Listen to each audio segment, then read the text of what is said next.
చేతులు కాలిన తర్వాత ఆకులు పట్టుకొని ఏం ప్రయోజనం ఉండదు అంటారు కదా, అలాగే జరిగింది ఈరోజు. అసలు ఏమైందంటే, నేను మా ఆయన ఈవినింగ్ టైంలో అలా బయటికి వెళ్ళామండి సెంటర్కి. ఇక నేను మా ఆయన నడుచుకుంటూ అయితే సార్పాక్ సెంటర్కి అయితే వెళ్ళాం.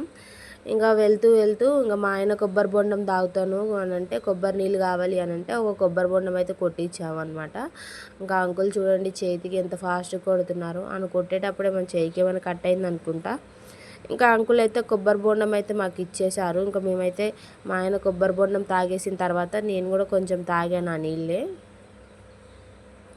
ఇంకా నేను చిన్నగా పానీపూరి తింటాను అంటే తీసుకెళ్తున్నారు మా ఆయన. ఇంకా వెళ్తూ వెళ్తూ మేము ఎప్పుడు పానీపూరి తినే అన్నయ్య దగ్గరికే వెళ్ళాం. అన్నయ్య చాలా నీట్గా మంచిగా టేస్టీగా ఉంటుంది ఆ అన్నయ్య దగ్గర అయితే. ఇంకా మేము అన్నయ్య దగ్గర అయితే పానీపూరి అయితే తీసుకున్నాం.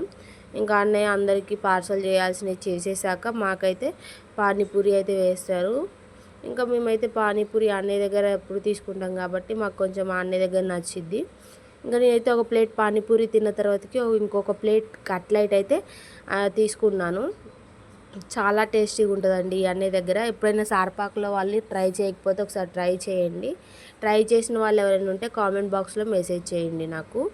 ఇంకా పక్కనే పుచ్చకాయలు అమ్ముతున్నారు. ఒక కాయ వచ్చేసి కేజీ 20 రూపాయలంట, 3 కాయలు వచ్చేసి 100 రూపాయలు అన్నారు. ఇంకా మా వైభవ్ కోసం తీసుకున్నాం.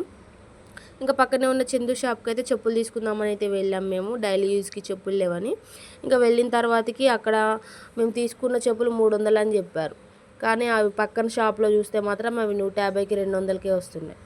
ఇంకా అదే అంటారు అంతా అయిపోయినాక అనుకొని ఏం ప్రయోజనం అని. ఇంకా బయటకు వచ్చేసిన తర్వాతకి ఇంకా మా కూలర్కి ఏదో ప్రాబ్లం ఉంటే దానికి కావాల్సిన మోటార్ అయితే తీసుకున్నాం. ఇంక ఇంటికి వెళ్ళి ఏం వంట చేసుకుంటాంలే అనేసి అయితే గబ్బర్ సింగ్ హోటల్కి వెళ్ళి అయితే చికెన్ ఫ్రై తీసుకొని సాంబార్ ఒకటి తీసుకొని అయితే ఇంటికి వెళ్ళిపోతున్నాం. Bye friends.